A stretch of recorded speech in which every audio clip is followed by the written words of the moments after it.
Parler de Jésus et pour Jésus. Shalom bien-aimés dans le Seigneur, notre méditation du jour s'intitule Parler de Jésus et pour Jésus.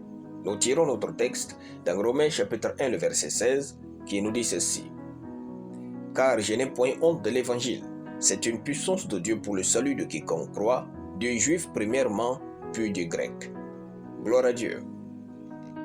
De plus en plus, les jeunes gens ont peur de parler de Jésus et surtout du salut. Soyons différents.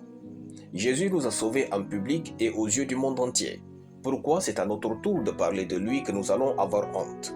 L'apôtre Paul dit « Car je n'ai point honte de l'évangile, c'est une puissance de Dieu pour le salut de quiconque croit. » L'évangile ne doit pas s'arrêter avec vous.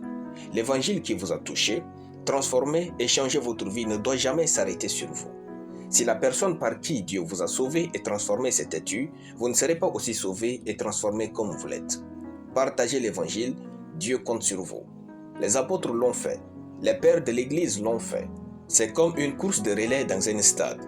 Et c'est nous qui avons maintenant le flambeau de l'évangile, alors courons avec dans des nations du monde entier. Parlez de Jésus et pour Jésus. Répandez sa parole. Surpassez votre égoïsme déguisé en honte et parlez. Ne laissez pas votre monde être rempli des choses du diable. Parlez de Jésus et de son amour incomparable.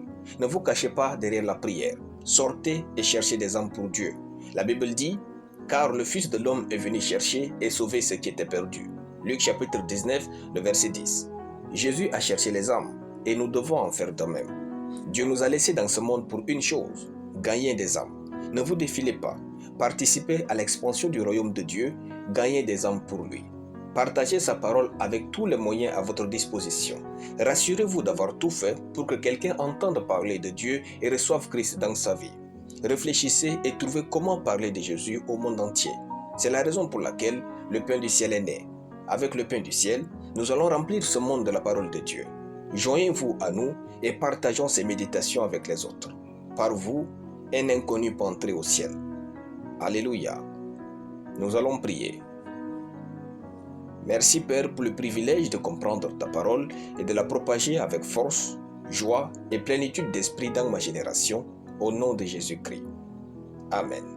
La lecture biblique en une année, Josué chapitre 16 à Josué chapitre 18. Soyez bénis, c'était le pain du ciel.